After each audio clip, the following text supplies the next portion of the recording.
asalaamaaleykum suñu mbokk internet yi ñu ngi leen di nuyu bu baax di leen ziar di leen béggee yéen ñuy teewlu sur www.inforewim.com tey nag ñu ñëw fii seet si ki nga xamante ni kenn du ko présenté kenn muy Bour Gueweul borom Dakaractu borom àdduna mu nekk suñu confrère nekk suñu xarit suñu conseil suñu lépp tey moom lañ seet si pour bëgg a waxtaan ak moom ci carrière am ak làmb instant bi fi mu toll comme que saison bi tëj na dañuy xuus rek. jàll xool ñi nga xam te ñoom ñooy naanaanu làmb yi te da cee bokk Bour maa ngi lay nuyu. Fatma Dia maa ngi lay ziar di sant yàlla di julli ci alayhi salaatu wasalaam di gërëm sumay ñaari waajur di leen ñaanal riddan barakatan wa rahmatan fi barakat Cheikhul Khadim yàlla sàmm leen te dooleel leen ci daraja lislaam di sant sama buntu ci Cheikhul Khadim di cheikhu shuyuukhi cheikh al murabbi tabib rijalillah Mawlana Cheikh Ibrahim Mbacke ibn Serigne Mbacke Madina di ko ñaanal yàlla dooleel ko ci daraja lislaam te sàmm ko magam ju baax ci sëñ Cheikh Mbacke ñi nga xam ne tey moo toogaay borom Madina yàlla dimbale ko yéen bu diis bi mu yanul taalibe yi yàlla jàppale ko taawale ko waaye di ziar ak ñaanal xalifa Cheikh Mouhamadul Moustapha di Cheikh Ahmadul Muxtaar moom itam yàlla sàmm ko waaye di ñaanal alxalifatul amr bi tariqatil muridina Cheikh Mouhamadul Muntaqa yàlla dooleel ko sàmm ko ba lii mu naalal Cheikhul Khadim yàlla dimbali ko ci darajaam ak màggaay moom yàlla ba lépp sottee yeggee ci kanam daraja lislaam Fatou ñu ngi lay nuyu di nuyu internet yi nga xam ne ñu ngi seetaan ci site bu mag bi di Infos Rewmi di nuyu sama xarit sama soppe Babacar Ndiaye Soda xam ni yàgg nañu trop ba mu xam na man xam naa daal. nuyoo bi am na solo kooku mooy Bour borom Dakaractu Bour borom Dakaractu kenn du représenté kenn. xartu mbëri mais bala ñoo ñëw ci loolu Bour tey dañoo bëgg nga résumé ñu tuuti rek Bour Gueweul parce que ñu ngi lay gis jékki-jékki gis la ci làmb ji te Bour xamuñu kan mooy Bour fu mu juddoo fu mu cosaanoo dama bëgg nga waxtaan tey suñu mbokk internet yi comme que ñoom ñoo ko doon laaj tey Bour la ñuy waxtaanee par bala ñoo ñëw ci làmb ji. Bour turam dëgg mooy Jibi Ngom juddoo Grand Yoff fii màggee fii yaroo fii. amit passé bu metti jeunesse bu xaw a metti wala enfance bu metti xam nga boo juddoo ci famille boo xam ne yàlla dafa def amuñu doole surtout say wajur seen niveau de vie sociale demeewul noonu sa enfance dana xaw a metti waaye nag enfance bu heureux lay doon heureux bi mooy yaraw nga ci ay parents yu la yar ci seen jikko ay parents yu la yar ci ngor yar la ci doylu yar la ci njub yar la ci xam sa bopp yar la ci bëgg lu baax waaye yar la aussi ci diini xëj na waxuma côté bien matériel bi mais le plus important était que rek ñoom ñu inculpé wala def ci man yar boo xam ne tey dina war a mën a tax ma am existence te alhamdulilah loolu sant naa ci suma yaay bu baax a baax ak suma papa yar nañ ma ci ba nawuma junni xeebuma téeméer xàmmeewuma borom alal ak ki ñàkk xàmmeewuma borom daraja ak ki ko amul pour man nit ñëpp maase ci sama kanam nit ñëpp laa jox même wàccuwaay bi ndax loolu lañu yar ci man ñu yar ma it ci wax booy wax faxel bay wax ju rafet wala booy wax faxel bay wax liy bégle wala booy wax it faxel ba booy wax na ngay wax luy boole moo tax souvent réew mi dara dina ci xew ba yegg wala ba jeex ñu coow ko doo dégg ma wax ci bu fekkee lu négatif la wala lu néfaste la duma ci bëgg wax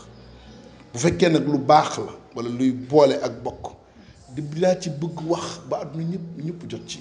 parce que noonu lañ may ree à part ça def sama carrière fii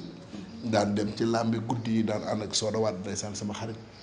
dinaa wër ci mbappati bu mbappat masaanaam lañ ma daan woo loolu est-ce que du ay 2004 2003 làmb masaanaam dañ ma daan woo ma dem rapporter ba bés El Hadj Malick Guèye nu baax na ma di ko ñaanal yàlla sàmm ko. mais avant loolu comme nu nga ci duggee ndax parce que ñu jékki-jékki rek gis naa ci la parce que nit ki da koy gis sax parfois mu jaar ci rajo. comprendre nga wala nga gis ko gis image am mais dañu jékki-jékki rek gis buur. waaw c'est que dama def naa rajo nag par rajo Afia FM laa nekkoon benn rajo communautaire bu nekk fii ci Grand Yoff ma di ci gërëm Penda Ngane Sougou ak Souleymane Jules Ba ndax moom moomu njëkk gëm dañuy jóge jumaa benn vendredi dajee ak moom maa ngi ànd ak góor gi Habib Sow bu cité millionnaire safara Habib Diallo ñu dajeeg directeur rajo Afia Souleymane Ba mu ne ko dama bëggoon xale bii nga jël ko ndax kii macha allah mu ngi ci làmb yi di wax ñu ne ma xew si ma ñëw directeur ne ma da ngay def sport d'abord ma dugg def sport bi benn passage mu jàll mu ne ma lan nga ñuy proposé ma ne ko mën naa leen proposé émission bu tudd wax ci mu ne wax ci lu muy wax ma ne ko problème Grand Yoff kese parce que man ku mës a gëm Grand Yoff la Grand Yoff moom moo ma dàqal Londres moo ma dàqal Paris moo ma dàqal fu mu mën a am parce que lu ma am rek fii laa ko amee ñu nekk ci noonu ba Fatim Diop da baax bi may àndal ci làmb ji boo gisee mënuma dem bàyyi ko dafa continuer sama carrière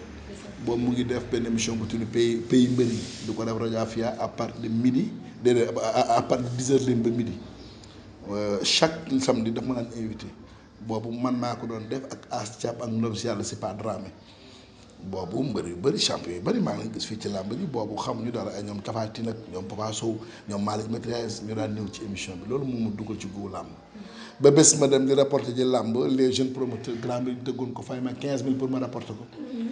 ma ñëw Alaaji Malick Guèye ne ma bés tey tuddee naa la buur géwél loolu loolu moo ko indi ñu ne ci làmb nekk suñu passion xale yu bëri sama kanam la ñu bëree ñoom Zarko ñoom Pape Morlo ca boobu jamono ñoom l'enfant noir ñoom Ondinga ñoom ñaari yaar ba ci Modou mi bi muy mbapat am na lu ma fekk ci moom boobu rek énergie benn écurie la boobu ay parcelle mbooroo amul woon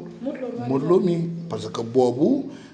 ñoom Modou ñoo fa nekk ñoom Khadim Gadiaga ñoom Malick Matriaz ñoom Moussa Dioum xam nga borom Timbarmasi ndeysaan ñoom Samba nag ñoom Moussa Safara sax jamono boobu foofu la ñu daan fréquenté maanaam mu nekkoon benn écurie boo xam ne comme ni ko monsieur Yacine Mbaye waxee barki dem effectivement benn écurie loon boo xam ne ñoo doon ànd suba ak moom guddi ak bëccëg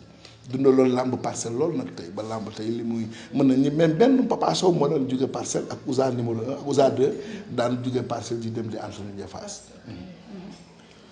nga xamee ne ci làmb nga jóge Afia FM wax nga ko léegi nga def fa ay at presque ñu jékki-jékki buur géwél nag commencé am tur gis ko nag Sénégal ñu dem ba tuddee ko buur bu Sénégal ndax ñu ñëw ci li nga xamante ni mooy buur nan la duggee Sénégal ndax ñu gis ni da nga ñëwoon cartonné xam nga yóbbu Sénégal foo xamante ni di def nag lépp làmbak fu ne ngay gis buur sa dugg si ci Sénégal. Sénégal dugg si bu yéeme laa fa dugg ma di ci gërëm sama xarit Birahim Silla ak Mansour bu Fay ak suñu directeur bu baax boobu Sidi Mbacké ak sama doyen Mangone m'a tout permis dans la vie Mangone Ka moo nekkoon rédacteur en chef bu Sénégal moom dafa mus a gëm ne que am na lu nekk ci man su ma ko waxee daan ma am na lu nekk ci yow Israël nangam defal lii wala defal la ba tey mën naa ne déedéet Sénégal dañ ñëw fii di tourner théâtre fii la fekk Pape Modou bi sama frère bi ñëw fii di théâtre lama ak koor gi parce que man théâtre laa daan def di ànd ak lama daan def lama ak koor gi depuis jamono RTS ñu tourné fii koor gi boobu may mun a sama jaar mu ngi nekk jigéen ñi wéru sama doom ji Adja ñu tourné ba ngoon boobu show moo nekk Sénégal ak Bira ñu tourné ba ngoon show ne ma léegi xam nga lu ma bëggoon nga def benn émission làmb ñu wan ko waa ji moom Sénégal yàlla baax na jour boobu suma frère Zarko laa njëkk contacté Zarko ñun ñooy seen géwélu juddu ñoom Zarko ndax seen maam bu góor seen maam bu jigéen Merkhady Sall daan def lu mu jur mu faatu sama maam ne ko dinaa ñaan ci barke Serigne Babacar Sy loo jurati mu toog bu musaana am doom mère bi sama bàjjen faat ba defe naa mooy taam sa maam da daan boot doom gi dem ci guy gi nekk fii ci àll bi boobu àll bi ay guy fi nekkoon di wër guy yi naan yàlla na nga rus ci barke Serigne Babacar Sy yàlla na nga rus ci barke Serigne Babacar Sy ba loolu lu mu jur mu toog ba ak ci ñoom day maam Maram ba mu jur Zarko loolu moo ñu boole ma woo Zarko keroog bi may dem yàlla xam na ni 200 francs laa yor sama poche ñu war a tourner ñu cité Mourtada jeune ma jëlal taxi moo ñëwee ma fay ko ma jël taxi cité Mourtada fay joo fayal ma 2000 ñu tourné Sidi Mbacke bi moom Sénégal gis vidéo bi ne jeune kii il faut que ñu liggéey ak moom parce que comme làmb mosul am sur internet. gëm naa ni waaw. Sénégal yaa fi làmb effectivement boobu làmb sax da nga naan ci internet d'une manière générale. parce que boobu gisuma man waa Sénégal ñoo daan mos ci làmb léeg-léeg te daawul rek comme nii ñu ko daan defee nii mais boobu amul woon ci benn site internet boo xam ne man daan naa ci gis làmb parce que boobu nit ñi xamuñu woon internet ak làmb man je me rappelle jour mais njëkk ñëw stade ñu ci bari bu ñu gisee micro dañ may laaj ban télé la loolu lañ may laaj lii ban télé la te xam man leen noonu télé internet la internet nooy def ba seetaan li mais ma gëmoon ko xam ne que bés dana jot dina am révolution noonu Seydi gis ko woo ma ne ma dama bëggoon ñu liggéey ñaata ngay fayeeku ma ne ko bon man damay soog a kii de aw ma dara lu may kii quoi mu ne ma dinaa la fay 100 000 francs par weer ñu commencé mais yàlla baax je sais que leen de la fekk ma ne ko amul problème 100 000 francs la boobu ñun ñu daan ànd jo moo fi amoon benn machine Sidi boobu benn 7D la am benn caméra amuñu oto amuñu dara bu ñu tourné dañuy dajaloo fenn tourné suñu paree dem suñu yoon defar la vidéo dugal ko ñu liggéey Sénégal nag liggéey bu extraordinaire ñun liggéey nañu ak Sidi 1 an 2 ans Sénégal yi soog a am siège waaw. kon yow lépp Sénégal lépp fa la fekk. boobu ay anciens yu fa nekkoon laa fa nekk lool ñoom Pape Aline Mbaye ñoom Jonas ñoom Idrissa Dioum daanaka Idrissa sax ñun fa la ñu fekk mais première équipe bi Talla moo fa nekkoon Pape Sambouña Amadou Lamine Mbaye mi génnaat na yàlla na ko yàlla yërëm Jonas ak Amadou bi moom seen buzz kii Sénébuzz. non Dakar Buzz. waaw Dakar Buzz ki ko moom ñun ñi ñoo fa nekkoon doon di liggéey ba gis nga yàlla tey mooy Sénégal fi mu yegg si ci njàmbaar nag ndax foofu rigueur moo fa am man xam naa loolu mooy l'administration au Sénégal du ñu balit na ci lu bari mooy liggéey moo fa am gis nga ba ma def fa at yi ma fay def. ñu gis ci Sénégal am na lu bari loo leen apporter ci lamb ndax foo tourné vidéo yi macha allah gisuñu benn mais est-ce que lan moo la kii ñu jékki-jékki buur bës bi yokku foo tourné buur Sénégal buur bu Sénégal ñëpp Sénégal buur bu Sénégal waaye un instant jékki-jékki daal gis ko Dakar ñu ne buur bu Dakar Actu mais lan moo la génne Sénégal ndax Sénégal gis nañ ne buur wax dëgg yàlla nga koo tabax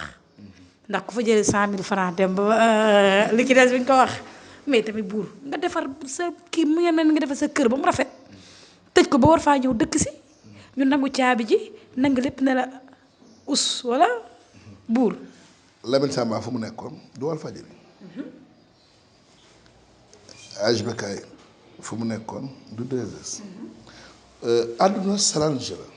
maa ngi lay waatal ci yàlla. at yi ma def Sénégal yëpp. billaahi barke alxuraan. musuma fa def wala wax fa lu ñu ma xebe parce que dama la wax sànq sama njëlbeen wax ni personnalité la njëkk tabax ci man ak gore mooy du ma jëli fi jàmbur du ma wax waxi jàmbur du ma dem fu ñu ma wowul du ma dugg ci lu ma xamul at yi ma fa nekk yépp bokkoon naa ci nit ñi nga xam ne kilifa gi ñoom la gënoon a fonk parce que liggéey rek laa xamul liggéey rek damay liggéey comme mbaam du ma noonu laa mel bon nekk nañ fa benn problème jëlee ma fa. kon dàquñu la. déedéet man kenn du ma dàq Fatma mais tamit. man buur. xam nga yow bu fekkee da ngay xool jikko yi tax ñuy dàq nit yëpp nekkul ci man mooy entreprise dañuy dem ba soxlaatuñ la arrêté la wala nga am fa contrat bu jeex ñu arrêté la wala nga def fi délit ñu arrêté la te benn daluma ci. CDI yi laa amoon Sénégal contrat à durée indéterminée man lay neex. ma arrêté le contrat. kon yaa jékki-jékki daal arrêté. jëluma fa yëfi jàmbur. yaa jékki-jékki rek arrêté. dañ ma proposé. benn proposition ma xool support bi ma ko proposé bi ñu ma koy proposé amoon naa yeneen proposition sax. ok moom Dakar. waaw bi ma Dakaractu defal proposition amoon naa yenn proposition mais man maa xool support bi Dakaractu mu nekk benn support bu professionnel te effectivement su may jógee Sénégal feneen fi muy jëmit war naa ko xam. kon donc Sénégal def amuloon professionnalisme. non si. non dañ ne professionnel. waaw dana ma ne xam nga boo jógee ci mbir boo amul lu ko gën da ngay am lu mel ni moom. mais waruloo wàccat te fii Sénégal mën nañu foo tuddee Sénégal tudd fa Dakaractu wala foo tuddee Dakaractu tudd fa Sénégal. il faut qu'on dise la vérité. Dakaractu bokk na ci yi nga xamante ne foo dem ci àdduna fekk leen fa. manifestation boo am ci àdduna fekk leen am nañu ligne éditoriale bu sérieux boo xam ne du ma ni ñooy ligne éditoriale bi gën a sérieux waaye bokk nañ ci ligne ci site yi nga xam ne bokk nañ site yi am ligne éditoriale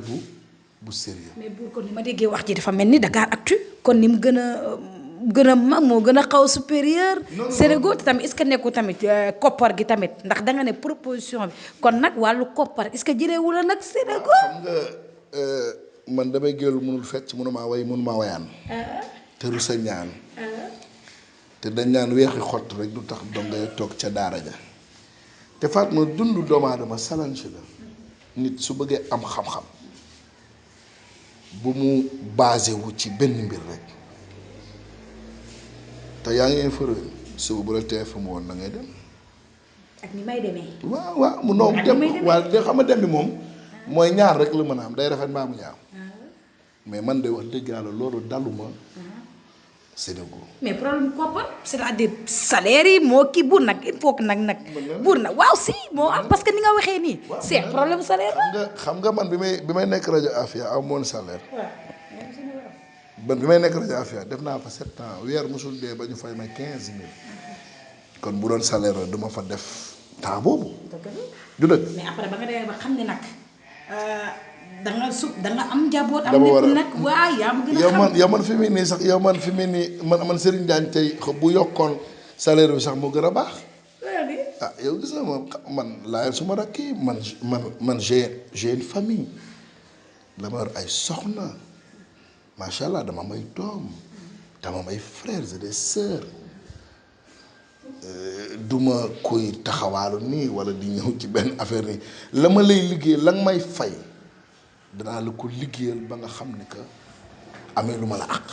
kon ñoom suñu proposé woon la Dakaractu proposé woon. mën nga toog continuer. mën na nekk de mais ba tey ñoom ñu ngi liggéey bu am solo jàpp ma ni sama jóge fa wàññi na dara. non man ci li ma jàpp naa ni Sénégal tey la gën a dem tey la gën a dox tey la gën a naan jàpp ma ni buur indi na fa benn trou boo xamante ni que kii na wala da nga gis ne que dafa am trou. pour yéen ñuy suivre sur www.informer.com Bour Gueweul la ñu dalal nga xamante ni kon Bour Gueweul ay koppar moom moo tax mu jóge Sénégal dem Dakaractu sa entrée Dakaractu Bour Sénégal wax nga ko liberté bi ñu la mayoon. mais fu la neex dem buur xoolal buur ay ñaari xale yu ndaw sax su doon kii waaye mu dem Dakaractu mu dem Dakaractu buzz ba buur da ngay xam sax ba mais buzz ba moo wàññeeku pare ñu gars yi nag nee nañ nag dañ ko faa tëj parce que liberté bi amoon fee moo amul fii. maa ngi lay waatal ci yàlla barke Serigne Mbacké Madina mi ma yaakaar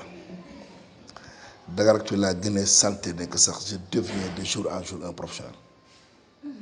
waaw parce que am na loo xam ne du ma ko def te sañu ma ko. naa wutal limite. déedéet ubbil site Dakaractu ngay xool seen YouTube xool plateforme bi est-ce que di nga ci gis loo xam ne dafay xaw a nduróog ay caaxaan wala ay bës wala ay nangam. mais tëj bi mooy ba nga demee Sénégal. làmb nga doon def comprendre mi ngi ñëw Dakaractu buur ma ngi ca Waly Ba buur ma ngi ca Youssou Ndour ba waa Dakaractu ne la léegi comme du làmb kese moom fii rek. mais man loolu laa doon def Sénégal. mais bii lañ la gën a tëjee mais bii lañ la gën a tëjee parce que fii da nga amoon liberté boobu. est-ce que xam nga ni fii laa gën a amee liberté fii lépp lu tax journaliste yi di am liberté rek defal nañ ma ko. mais li tax buzz bi wàññeeku ba nga nekkee. waaw déedéet xam nga lan mooy buzz. Sénégal yi xam nga lu ñu jàppee buzz. mais ñu bari parfois dañuy jug naan buur bu. waaw non mais loolu yàgg Sénégal rek la man bul fàtte ni Dakaractu le 7 bi laa fi am 1 an. mais Sénégal bi daal moo gënoon a siiw. waaw mais Sénégal def naa fa 5 ans fii 1 an juste laa fi def. man bi may ñëw page Dakar Actu man bi may ñëw Dakar Actu seen page maa ngi ko fekk ci 123 000 abonnés. te Dakar Actu mu ngi ci ay 422 000 abonnés. kon donc yaa ko fa yóbbu kon fi nga yóbbu Sénégal. non du ma ni man maa ko fa yóbbu. mais am nga ci kii ndax benn lam du yëngu. mais am nga ci loo xam ndax waaw nit am waaw nga xam te ne dañoo abonné woon Sénégal ndax yow. waaw mais sa nit yooyu nag nga yóbbaale. waaw xam nga mbir boo ñëwee ci benn support di liggéey bu fekkee da nga bëgg nekk nit boo ñëwee da ngay def plan de situation d'abord doo ñëw rek ne la ma ne fee laa bëgg ñëw mel fii déedéet nit dafa am intelligence mooy da ngay ñëw xool plan de situation bi xool li ngay def est-ce que dina méngoog support bi su méngoowul ak moom nga xool lan nga mën a wàññi ci yow ak lan nga mën a yokk ci yow Fatma bu defee niveau bii Sénégal lay yore internet mën na dem su fekkee dañu bëgg mu dem il faut que ñu changer yenn yi. comme yu bari internet warul nekk benn support bu inutile dafa war nekk benn support bu utile mooy di jox ay information juste et vrai tout ce qui est du divertissement ñu moytu ko ay diwa ngi ne def na si li bu neen diwa ngi ne bañ ko bettee muy fóonanteeg diwa ngi ne diwa ko ëmbal diwa ngi ne yooyu su fekkee dañu bëgg internet Sénégal dox foog ñu changer ko. mais sa Dakar Actu ñu gis ne dugg ba nga fa duggee ban différence la am ak Sénégal parce que gis nañu Dakar Actu ko ni nga ko waxee site bu mag la lan nga ñam Dakar Actu te amul Sénégal ban différence la am loo xam te ne est-ce que sentir nga foofu nga gën a sentir sa bopp wala moog Sénégal ba. non du xam nga su ma nee fii wala fële laa gën a sentir sama bopp loolu égoïsme la. mais du égoïsme parce que fi nga nekk. waaw xam nga man ma élément buy liggéey rek laa fu ma mën a dem suba su ma demoon ci benn organe man li ma warlante ak ñoom laay xool te di ko def mooy duñu ma jëppe ci dara mooy ko su ma waree liggéey dinaa liggéey et par bul fàttali jamonoy Sénégal daanaka man rek fi nekkoon def làmb ci internet ah léegi ñaata site ñooy def làmb bari na loolu la amul leneen man nee naa buur man xëccoowuma buzz wutuma ko wallaahi du ma dox sax ba sant damay dox ci benn rek ba nit buur gi la ngeen ma mais gëmuma ko du lu may yëg pour man sama carrière doxalaguma 1% ci li ma war a def te li ma lay wax nii nan ko bàyyi xel bu baax doxalaguma 1% ci li may def man dama war a bokk ci relève suñuy bàyyi yi fi nekkoon loolu laa gëm te ci dynamique boobu laay dox léegi nag booy jëm foofu nag da ngay gën a nekk professionnel nag day am yoo xam ne say défaut la woon démb te xamoo ko nit ñi di la ko tàccoo fekk na gënul ci yow gënul ci sa carrière animateur bu baax wala journaliste bu baax booy feeñ di dem lu feeñ nga neex des fois di corriger sa bopp loolu mooy tax nga nekk un vrai professionnel nekkatuma buur bi buur a déedéet damay jéem a nekk professionnel de jour en jour te loolu laa gëm. mais Dakar Actu ak Sénégal est-ce que am na différence. bon xam nga support bu ci nekk yow yaay xool sa ligne éditoriale ak li la arrange Dakar Buzz Dakar Actu Sénégal mais en tout cas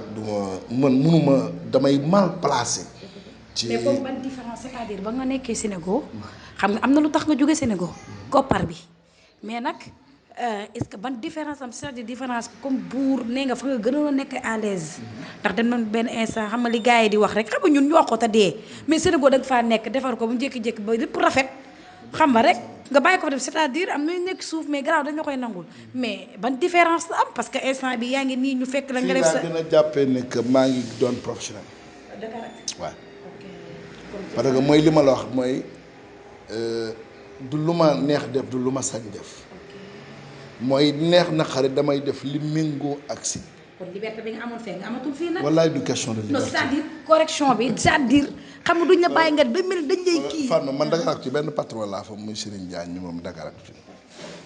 ñeneen ñi nag samay kilifa la ñu man bañ naa ko ba man électron libre laa Dakar Actu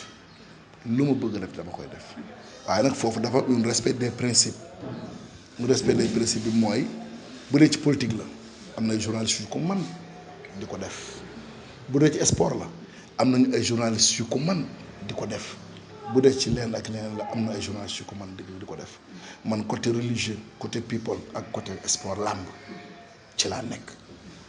di ko def Sénégal ba fay nekk man kese maa fa nekk comme animateur donc j'étais obligé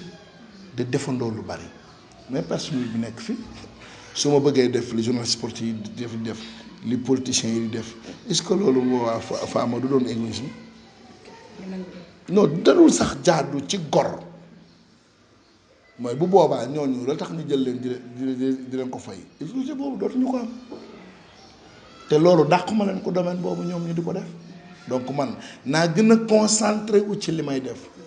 boo xoolee na ma daan defee làmb ak ni may defee làmb dafa wuute. parce que est-ce que nekkul dafa am ku nekk sa ginnaaw naan la buur defee da nga indaat beneen changement Dakaractu. maa ngi lay gënal si Mbacke Madina kenn mësuma wax ne man ni ngay defee làmb ji nii wala nii man maa jël samay propre responsabilité sooy def mel ni mbir dem ba ñëpp di ko defandoo ak yow pour nga wane sa savoir-faire da ngay def leneen léegi gis nga bu combat amee ñun Dakaractu plateau la ñu def ay duplex kër ñaari mbër yi. kon yooyu amul woon fee Sénégal. non du c'est que du amu fa woon dama ne c'est que booy def mbir. c'est il faut nga comprendre li may wax. non booy def mbir c'est-à-dire fees. waaw man li may def nii li ma daan def nii ñoom Fatma Dia ñoom Galaye ñoom ñi ñëpp ñëwee loolu la ñuy def. mais ñun changé nañ. yow gis nga ko sax. waaw léegi est-ce que bu ngeen changé wulee dina am sens. fii la ñuy yem ngeen yem. donc moo tax nag ñun dañuy indi beneen challenge. open press nga di ko def direct ak régie bu leer nañ pas direct portable nag mais régie lay doon. bu mbëri yi waree bëri nga def duplex bu amul fenn buur toog plateau ànd ak Fatou Diop da baax. nga yónnee ay reporter ci wala la ci kër mbëri. non loolu mooy yokk bi Fatma dama la wax sànq ni la ñun ñu ne ci internet bi. fi internet bi mën a jëm bañ di ko naw wala di ko respecté ëllëg ci ñun ñi la war a jógee bu ñoom ci ay filmé katu portable ak ay filmé lii la maanaam des choses yoo xam ne amul benn njëriñ wala benn kii noonu nañuy def li télé yi def wala ñuy def sax lu ko gën parce que mbir mi fii lay mujj te nañ ko bàyyi xel. buur beneen bi mooy duñ toog a yow te waxuñu ci làmb da gis nga làmb fan yii dina am leen sax dañ si ñëw ndax loolu actualité la mën nañu tëjee mais ñu gis làmb ñu bari nee nañ ñi ne promoteur yi ñoo ko yàq. ñi ne mbëri ñoom ñoo ko yàq année bii tey ba mu doon defal benn résumé ci année bii làmb ji fi mu toll ak ni mu mel lan nga may wax ci loolu. en commençant mooy promoteur yi mënuñu yàq làmb ndax seen xaalis lañ yor di ko ci def suñ ko amul woon di ko ci def amaana làmb du yegg si fii waaye nag kuy investir it da ngay xool li ngay investir li mu doon bu ñu rappelé wu ay at ci ginnaaw Gaston Xaali Mbengue toog na fi ne promoteur yi fi leen mbër yi jëmee. ci centaine de millions yi ñu leen laaj promoteur bu ko ci jéem bu yàggee di nga am problème ñaata promoteur ñu fa am problème li ma Alioune Badara Mbaye petit fu mu mujjee ci ay bor ay problème Gaston reculé na Abdoul Aziz daw na deuxième Luc événement bu mag lay def bu ren daw dem yoonam Pape Abdou Fall léeg-léeg mu dóor benn bu dëkk daw dem parce que waaw làmb moom metti fan gis nga promoteur yu bëri ñu ngi tëgg événement wallahi azim bu ñëwee suba làmb ji duñ nelaw bu bër set ndax ay problème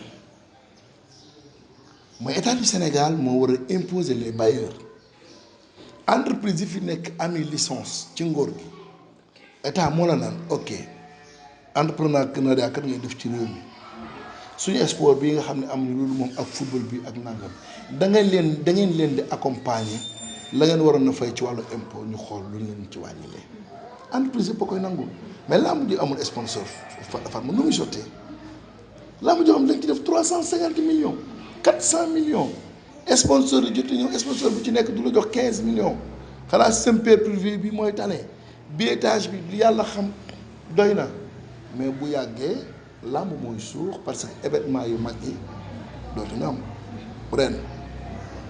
ñaata làmb yu mag am bariwul bu matee ñett ci la man su ma nag Balla Gaye Modou Lo moo fi am papa waa Gris Bordeaux Balla Gaye Papa Sow Ama Baldé ak bu mujj bi waaw Papa Sow Ama Baldé début saison bi la woon waaw donc c'est ça le problème benn bi gis mooy làmbi Sénégal amul ay ténor déedéet mais Fatma jëlal ñi fi bëri nii 10 ans 12 ans ñoom ñooy bëri seen biir ama seen Modou Lo banaan la janvier ñëw après ñu ñëwaat juillet. 2010. 9 ans après ñu bëriwaat. Balla Gaye noonu. Modou Lo bëri na ak Balla Gaye 2 fois bëri na ak Eumeu Sène 2 fois bëri na ak Gris Bordeaux 2 fois bëri na ak Lac de Guiers 2 fois Eumeu Sène bëri na ak Modou Lo 2 fois bëri na ak Balla Gaye 2 fois bëri na ak Lac de Guiers 2 fois bëri na ak Gris Bordeaux 2 fois Lac de Guiers bëri na ak Gris Bordeaux bëri na ak Eumeu Sène bëri na ak Modou Lo donc ñooñu rek ñooy bëri seen biir. donc amul ténor kan moo ci fël comme challenge wala xale bu ñu yóor loxo Ama Baldé la fi Tapha Tine yóor loxo benn yoon sotteetul Lac de Guiers ren lay soo ko may Boy Niang chance ci mbër mu def entrée ci làmb depuis 2005 14 ans après sa carrière lii mooy problème bi. mais yow tey buñ doon mélanger ténor yi ngay wax comme que ne nga amul ténor tey ñan mooy ñi nga xamante ne ñoom ñoo ay combat yoo xamante ni tey bu ko buur déggoon rek daan lii combat la Modou Lo mooy roi des arènes dégg nga lu mu wax ci Balla Gaye ñorut comprendre nga Tapha Tine ne du seen plan Ama Baldé du seen plan Balla Gaye gis nga ko moom it Eumeu Sène nee na du bëre ak moom Lac de Guiers numéro 2 nee na du bëre ak Tapha Tine mais tey lan mooy combat yi. xam nga Fatma làmb suñu bëggee mu neex. mbër yu mag yi nañuy may booy chance bëre maa ngi ñëw keroog dama ne Eumeu Sène làmb ji dafa am beneen configuration bu bees nouvelle configuration mais ñu bari comprendre ñu li may wax Eumeu Sène su bëri waatu rek Balla Gaye cukkuli kan lay bëri Eumeu Sène 1 an ko dese ci carrière il n'a pas le choix te mu ngi taxaw fi mu taxawoon ñu dootul bëri ak Balla Gaye léegi benn choix la am combat jànq Tapha Tine rek la fi mën a jël combat jànq waaw combat jànq combat boo xam ni ñoom ñaar mosuñu bëri su jëlaatee Bombardier revanche lay doon ci xale yi wax ma kum ci mën a jël mënut a jël Boy Niang du bëri moom du bëri Ama non moom saa si ñoragul kan lay bëri loolu moo tax ma ne làmb ci moom dafa am benn nouvelle configuration Modou Lo su ma doon moom option yi laa koy wax nga jël Boy Niang jaadu na wala mu jël Ama wala mu bëriwaat ak Balla Gaye pour nekk un roi des arènes bu confortable. mais pourquoi Tapha Tine Modou Lo Tapha Tine. waaw xaaral rek maa ngi ñëw Modou Lo jël Tapha Tine mën na nekk te logique la ndax ñoo bokk même génération. te daanaka musuñu bëri te daanaka moom mais Tapha Tine dafa am problème mu confrontation ñi mu war a bëreel moo bari ñi mu war a bëreel ci cercle boobu Tapha Tine bëriwul ak Gris Bordeaux du dëgg Tapha Tine bëriwul ak Eumeu Sène mosut a bëri ak moom Tapha Tine mosut a bëri ak Modou Lo ci cercle boobu kenn la ci bëreel mu déedéet muy Balla Gaye ak Lac de Guiers ak Bombardier c'est que benn erreur la defoon moom ci carrière am mooy bi muy dugg ci TNT bi il ne fallait pas c'est que chute ba mu am ci Ama tey moo ko topp moo ko pénalisé mais mbëri kenn gënu ko ci gudd kenn gënu ko ci rëy te Modou Lo jël ko risque bu énorme Tapha Tine risque bu rëy Modou Lo ñaar ñi ay risque accident bu ko ci dal musiba am kii di Tapha Tine kii di Ama kii di Boy Niang te ñoom ñett war na ci jël kenn. il faut mu jël ci kenn Ama li tax ñu mu di ko moytu tey su bëree woon ak Modou su ko Modou daanee amul inconvénient mais Ama tey su daanoon Modou mooy doon roi des arènes bi nga xam ne bëriwul ak Lac de Guiers bëriwul ak Balla Gaye bëriwul ak Gris Bordeaux ban genre roi des arènes lay doon bu fekkee dañuy conserver le titre du roi des arènes su bëreeg Boy Niang même situation boobu lay am ndax Boy Niang ci VIP kenn rek la ci bëreel muy Lac de Guiers donc moo tax làmb ji jaxasoo soit que nag ñoom jël ay risques may Boy chance waaye combat bi ñor man bi ma gis ñaar yi la Eumeu Sène na jëli cukkuli làmb ji yëngu Modou Lo na jël Ama Baldé làmb ji yëngu Boy Niang ñu jox ko Gris Bordeaux mu neex man loolu laa gis ma. problème góor jigéen yi bari na fi bërki démb booy jaay gis nga anniversaire bi amoon Sénégal mi ngi tàq góor jigéen yi xam nga ni nangam loolu porte de voix nga lan nga gis ci loolu. yàlla nañu ci yàlla musal yàlla nañu ci yàlla musal yàlla nañu ci yàlla musal mooy nit du saawal ak mbon ci kaw suuf yàlla nag moo xam ki bon lu ñuy jiiñ nit ki nag cela veut dire que am na lu ci leer am na lu ci leer yàlla rek moo xam ndax yàlla di muy àttee ci yooyu mbir daan fekk demuloo ba gis ñuy jëflante ci nangam ak ni mu ko leeralee amuloo sañ-sañu àttee ko nit waaye salaam ñu nee na yàlla rëbb na bépp góor guy jigéen lu kon comme ni mu rëbbee jigéen buy góorlu yàlla rëbb na bépp jigéen buy def yëfi góor ci melo ci jëfin ak ci wax noonu la rëbbee bépp góor buy def yëfi jigéen ci melo ci colin ak wax am na loo xam ne Sénégal du neex ba ñu accepté ko parce que xamuñu ko la daloon waa Aad ak Samud nag yàlla bu mu ñu dal te ne yàlla li tekki na mbugal li ngir jëm yonent yàlla Muhammad alayhi salaatu wasalaam waaye yeneen xeeti mbugal la nga ci biir réew mi ak balaa yoo xamante ne ko yooyu moo koy indi donc nañu ko moytu ñi ci nekk yàlla nañu ci yàlla génn ba ñu tuub ñi koy sob di ci waaj a dugg yàlla nañu yàlla gindi ba duñ ci dugg waaye réew mi daal yooyu xaju fi ci zahir xaju fi ci baatin te képp ku ci ne wallahi réew mi am na xeeti góor yàlla yoo xam ne maqaam bi leen yàlla dénk bis bu ñu jëflanteeg yow ci baatin rek du la ji kon yàlla nañu ci yàlla musal daal fan yàlla nañu ci yàlla musal. di dellu di gërëmaat sumay waajur di ñaanal suma yaay yàlla sàmm ko te dooleel ko ak suma waajur góor di ñaanal suma rakk yu baax yi yàlla dooleel leen ak suma mag ji baax ji nga xam ne tey mu nga Cap Vert la mu fay wut ak soxnaam yàlla dimbali ko ba lépp jàppandi di gërëm sama soxna yu baax yu tëdd yi nga xam ne yàlla boole na ma ak ñoom ñu mën a muñ lool di wéttal ci man di ma jàppale di ma suturaal ci zahir ak ci baatin waaye di ñaanal sama sang bi sama soppe bi Mawlana Cheikh Ibrahim moom nga xam te lu ma sañ moom la lu ma mën moom la lu ma am moom la di ko ñaanal yàlla sàmm ko ci dooleel ko ba ëllëg ñu dajeeg bàyyam bu tëdd ba Sëriñ Mbàkke Madina mu ràmmuñu ci barke bàyyam ba Cheikh Mouhamadul Moustapha ci barke bàyyam maamam ba Cheikhul Khadim Sénégal am jàmm Sénégal am jàmm nit ñi am jàmm nit ñi nañu dal Fatma réew mi dal rek la lay teewoo moo xam mooy les pouvoirs politiques surtout nañu dal société civile bi ak ñooñu nga xamante ne que ay kii lañ leen tuddee mooy ñooñu di cash rek Serigne Mbacke xaw ma nu leen tuddee mooy ñu classe ñoom Karim Xurum Xax gaaye waa xala may activiste yi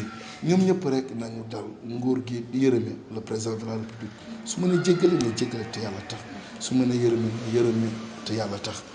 opposition bi tamit nañu xool li gën ci réew mi ak li rafet ci réew mi ñu di ko wax ñoom ñëpp bu ñu trouvé autour d'une table jàpp naa ni réew mi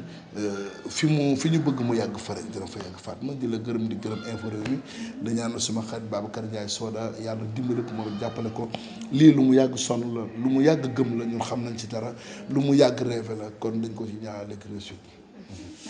merci beaucoup Fatma